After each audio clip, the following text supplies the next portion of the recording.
नमस्कार दोस्तों, स्वागत है आपका हमारे चैनल शेयर मार्केट में। तो दोस्तों, आज हम जिस स्टॉक के बारे में बिल्कुल ब्रीफ में बात करने वाले हैं उसका नाम है सिनकॉम फार्मूलेशन। तो आप कह सकते हैं कि एक तरह का हमारे पास जो है फार्मा सेक्टर का पेनी स्टॉक है।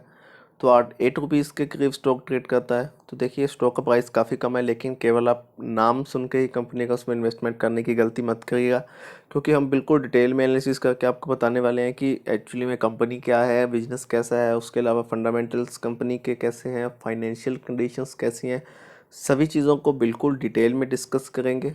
उसके बाद आपके साथ डिस्कस करेंगे कि क्या यहाँ पे ऑप्शन बन रहा है या फिर यहाँ पे अभी है उम्मीद कि यहाँ पे स्टॉक में आप इन्वेस्टमेंट कर सकते हैं। तो इन सभी चीज़ों को डिटेल में डिस्कस करने वाले हैं। तो अगर आप यहाँ पे वीडियो को देख रहे हैं तो प्लीज़ बिल्कुल एंड तक देखिएगा, बिल्कुल स्किप मत कीजिएगा। काफ़ी इंफॉर्मेटिव वीडियो आपके लिए हो सकती है।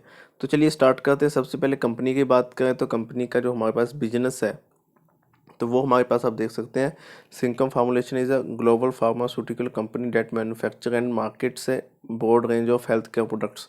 तो बेसिकली कंपनी जो फार्मा सेक्टर का स्टॉक है, मैंने आपको बताया, मैन्युफैक्चर करती है, काफ़ी health care products company manufacture करती है। उसके अलावा आप देख सकते हैं the company is a generic pharmaceutical player operating in more than 15 countries worldwide and more than 400 products. तो यहाँ पे कंपनी का जो बिजनेस है वर्ल्ड वाइड है। 15 कंट्रीज़ में कंपनी का जो बिजनेस है 400 मोर देन 400 प्रोडक्ट्स जो है कंपनी ने लॉन्च किए हैं। तो ये था कंपनी की इन्फॉर्मेशन। अब अगर मार्केट कैप की बात करता हूँ तो देखिए 829 करोड़ की मार्केट कैप है। स्टॉक का पी थोड़ा सा इंक्रीज़ है। अगर हमारे पास 40 के करीब होता है या फिर उससे नीचे होता तो ज़्यादा बेटर होता है, बट यहाँ पे थोड़ा सा इंक्रीज़ है। करंट प्राइस देखिए 8 रुपीज़ के अराउंड है, बट यहाँ पे बुक वैल्यू काफ़ी ज़्यादा कम है कंपनी की। रिटर्न ऑन इक्विटी भी हमारे पास कम है, केवल 10% की है। नॉर्मली अगर आप कोई भी स्टॉक बाय करें तो उसकी जो हमारे पास रिटर्न ऑन इक्विटी है वो हमारे पास मिनिमम 15% होनी चाहिए, उससे अबव हो तो ज़्यादा बेटर है।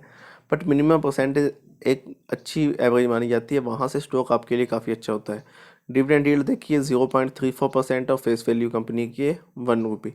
उसके बाद अगर मैं चलता हूँ यहाँ पे कंपनी के प्रोज और कॉन्स की, तो देखिए यहाँ पे एक अच्छी बात यह है कि जो लास्ट क्वार्टर था उसमें प्रोमोटर्स ने अपनी होल्डिंग इंक्रीज़ की है, तो ये हमारे पास एक पॉजिटिव साइन है। उसके अलावा नेगेटिव की बात करते हैं यहाँ पे, तो देखिए जैसे मैंने आपको बताया कि कंपनी की जो हमारे पास आप देख सकते हैं यहाँ पे जो कंपनी की बुक वैल्यू वो काफ़ी कम है। उसके अलावा सेल ग्रोथ कंपनी की कम हुई है, रिटर्न ऑन इक्विटी कंपनी की कम हुई है। तो ये सब चीज़ें हैं जो नेगेटिव में यहाँ पे काउंट हुई हैं।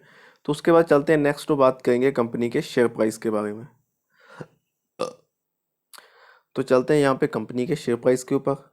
तो लीजिए यहाँ पे बात करते हैं। देखिए फ्रेंड्स, आज की तो आज अगेन हमें स्टॉक में गिरावट देखने को मिली है। हालांकि आज हमें ऑल ओवर मार्केट में गिरावट देखने को मिली है, बट दूसरी तरफ अगर मैं स्टॉक की बात करता हूँ तो यहाँ पे गिरावट हुई है। उसके अलावा पिछले 5 दिन की अगर बात करूँ तो अगेन यहाँ पे गिरावट है। लास्ट 1 मंथ में 4% के रिटर्न डेफिनेटली दिए हैं। 6 मंथ से स्टॉक ने आपको नेगेटिव रिटर्न दिए हैं। उसके अलावा पिछले 1 साल में यहाँ पे केवल कंपनी आपको 39% के रिटर्न दिए हैं। तो देखिए रिटर्न्स के मामले में मैं बिल्कुल यहाँ पे आप कह सकते हैं कि सेटिस्फाइड नहीं हूँ, क्योंकि यहाँ पे जो स्टॉक है उसका जो प्राइस है, जो उसकी कंपनी का बिजनेस कंपनी बता रही है कि 15 कंट्रीज़ में है, 400 प्लस हमारे प्रोडक्ट्स है, उस हिसाब से अगर देखा जाए तो यहाँ पे रिटर्न्स के मामले में बिल्कुल सेटिस्फाइड नहीं हूँ, ना ही कंपनी का प्राइस के साथ सेटिस्फाइड हूँ कि 8 रुपीज़ का स्टॉक का कंपनी का बिजनेस 15 कंट्रीज़ में है। तो ये थोड़ा सा दिक्कत है। उसके अलावा देखिए नॉर्मल सी बात है, पेनी स्टॉक है तो उसका मैक्स चार्ट चेक करना काफ़ी इंपॉर्टेंट है। तो अगर आप कोई भी पेनी स्टॉक देखते हैं तो उसका मैक्स चार्ट जरूर चेक कीजिए। तो यहाँ पे कंपनी का मैक्स चार्ट काफ़ी अच्छा है, बट यहाँ पे स्टॉक में हमें पंप एंड डंप काफ़ी ज़्यादा देखने को मिलते हैं। अगर आप खुद देखें तो यहाँ पे काफ़ी ज़्यादा फ्लक्चुएशंस जो है इसमें हमें देखने को अब तक देखने को मिली है। तो चलिए फ्रेंड्स आगे बढ़ते हैं। ये तो बात हुई कंपनी के ऑल ओवर हमारे पास जो रिटर्न है उसके बारे में। अब जान लेते हैं कंपनी की जो हमारे पास फाइनेंशियल कंडीशंस है वो सब कैसी हैं। तो देखिए उससे पहले मैं बात को बता दूं कि इस समय जो स्टॉक अपने 52 वीक्स की जो रेंज है 6 रुपीज़ उसके अराउंड ट्रेड कर रहा है। हालांकि 20 रुपीज़ का यहाँ पे 52 वीक्स का हाई भी है, बट यहाँ पे स्टॉक जो है काफ़ी ज़्यादा नीचे आ चुका है। अराउंड जो अपने 52 वीक्स के लो के करीब यहाँ पे स्टॉक जो है हमें ट्रेड करता हुआ देखने को मिला है। उसके बाद चलते हैं नेक्स्ट। नेक्स्ट हमारे पास बात करेंगे कंपनी की फाइनेंशियल कंडीशंस।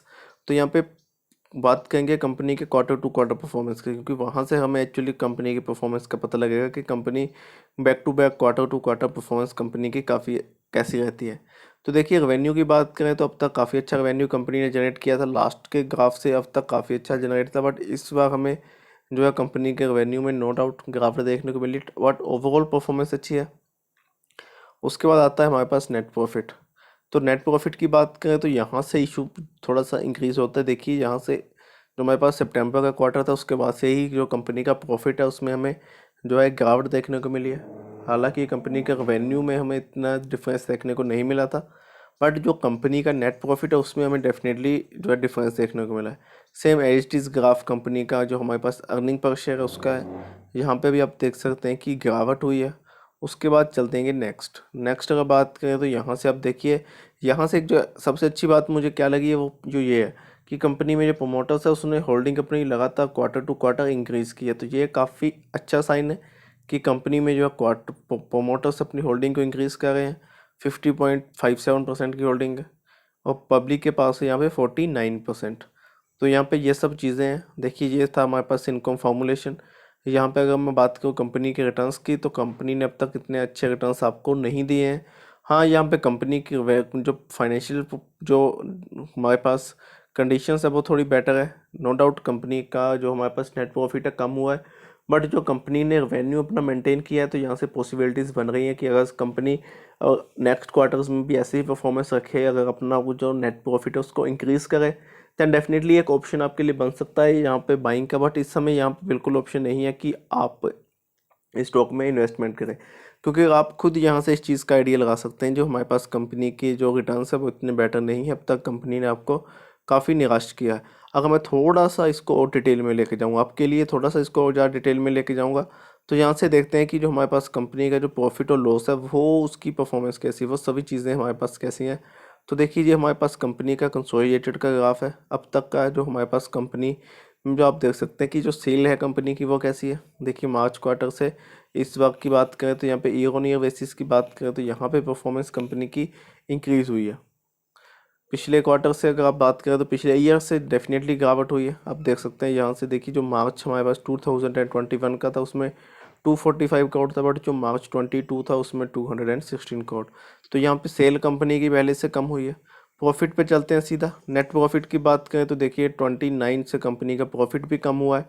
तो ये सब चीज़ें भी कंपनी की कम हुई है। उसके अलावा देखिए ओवरऑल परफॉर्मेंस आप देख सकते हैं, जो हमारे पास कंपनी की कंपाउंडेड प्रॉफिट ग्रोथ है, यहाँ से आपको आइडिया हो जाएगा। तो पिछले 10 साल की बात करें तो कंपनी की जो कंपाउंड प्रॉफिट ग्रोथ है वो 19% इंक्रीज़ हुई है, 5 ईयर में 13, 3 ईयर्स में 21, ओवरऑल जो है नेगेटिव में है। उसके अलावा जो स्टॉक प्राइस का CAGR है ये भी आप देख सकते हैं कि ऑल ओवर यहाँ पे भी इस चीज़ को आप रिटर्न ऑन इक्विटी चेक कर सकते हैं। कंपनी की जो पिछले लास्ट ईयर में 10% है जिसमें हमें गिरावट देखने को मिली है। तो ये सब चीज़ें यहाँ से जो आप देख सकते हैं कि कंपनी की परफॉर्मेंस यहाँ पे कहाँ पर लाई करती है। तो ये हमारे पास है कंपनी की परफॉर्मेंस जो हमारे पास है क्वार्टर टू क्वार्टर बेसिस पे। तो यहाँ से आप देख सकते हैं कि क्वार्टरली वाइज परफॉर्मेंस कंपनी की अब तक कैसी है। तो आप देख सकते हैं कि न्यूट्रल परफॉर्मेंस, जैसे मैंने आपको बताया कि सेल ग्रोथ आप देख सकते हैं कि यहाँ पे 52 करोड़ 57 करोड़ अराउंड इसी के करीब यहाँ पे कंपनी ने जो है इस चीज़ को जो है ऑपरेट किया है। उसके अलावा परफॉर्मेंस जो कंपनी के फंडामेंटल्स है वो काफ़ी अच्छे हैं। बट यहाँ पे देखिए बात एक निकल के आती है। अब यहाँ पे सबसे बड़ा क्वेश्चन है कि इसमें इन्वेस्टमेंट करनी चाहिए या फिर नहीं करनी चाहिए। तो देखिए दोस्तों, यहाँ पे आप थोड़ा सा वेट कर सकते हैं। कंपनी में गिरावट हो गई है, अगर आप यहाँ पे इसमें वेट करेंगे, कंपनी के क्वार्टर टू क्वार्टर रिजल्ट्स की वेट करेंगे, अगर कंपनी इस क्वार्टर में भी अच्छी परफॉर्मेंस दे दैन डेफिनेटली आप इन्वेस्टमेंट कर सकते हैं। इसमें थोड़ा मिनिमम इन्वेस्टमेंट ला सकते हैं, लेकिन कंपनी में आप शॉर्ट टर्म के लिए लेकर चलिए। लॉन्ग टर्म में कंपनी ने आपको अब तक काफ़ी निराश किया है। कंपनी के रिटर्न्स इतने बेटर नहीं है। तो आप क्वार्टर टू क्वार्टर बेसिस पे कंपनी की परफॉर्मेंस के ऊपर डिपेंड रह सकते हैं। देन उसके बाद इसमें आप इन्वेस्टमेंट कर सकते हैं कंपनी अच्छा परफॉर्म करे, क्योंकि इस समय जो है रिस्क काफ़ी बना हुआ है, क्योंकि आज भी गिरावट हुई है, पहले भी लगातार गिरावट हुई है। तो ये सब चीज़ें हैं, थोड़ा सा आप एक बार खुद भी इन सभी चीज़ों को एनालिसिस कर लें, क्योंकि ऐसा बिल्कुल नहीं है कि हम कहेंगे देन आप उस पर इन्वेस्टमेंट कर देंगे। आप खुद इन सभी चीज़ों को एनालिसिस करें, रिसर्च करें, देन उसके बाद ही आप किसी भी फाइनल डिसीजन के ऊपर जाइएगा। बाकी फ्रेंड्स, ये थी आज की वीडियो जिसने हमें बिल्कुल डिटेल एनालिसिस किया है सिनकॉम फार्मूलेशन के बारे में। तो आपकी अगर किसी और स्टॉक के रिलेटेड कोई भी क्वेरी हो, या फिर आपको किसी और स्टॉक के रिलेटेड फाइनेंशियल बिल्कुल डिटेल में एनालिसिस चाहिए, देन आप हमें जरूर कमेंट करें। साथ ही साथ अगर अब तक आपने हमारा चैनल सब्सक्राइब नहीं किया है तो प्लीज़ जरूर हमें सब्सक्राइब करें और बेल आइकन दबाना मत भूलिएगा। धन्यवाद।